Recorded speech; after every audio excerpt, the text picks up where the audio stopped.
ខឹងប្រពន្ធស្ដីឲ្យរឿងផឹកស្រាសម្រាប់ចិត្តចងកធ្វើអត្តឃាតសម្រាប់ខ្លួនឯងបរិះម្នាក់ព្រោះតែខឹងនឹងប្រពន្ធស្ដីឲ្យរឿងផឹកស្រាចានេះក៏បានទៅចងកនៅចុងរាំងចាចុងដើមរាំង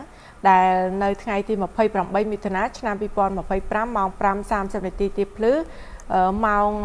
ចាគឺនៅចំណុចចាគឺដើមរាំងស្ថិតនៅភូមិលេខ3ឃុំប្រាសាទស្រុកស្អាងខេត្តកណ្ដាលជនរងគ្រោះមានឈ្មោះអួងលីនភេទប្រុសអាយុ50ឆ្នាំជនជាតិខ្មែរមុខរបរកសិករមានទីលំនៅភូមិលេខ3ឃុំប្រាសាទស្រុកស្អាងខេត្តកណ្ដាល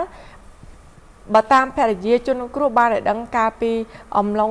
ឆ្នាំ2023ជនរងគ្រោះឈ្មោះចាអួងលីនភេទប្រុសនេះបានធ្វើអត្តឃាតចងក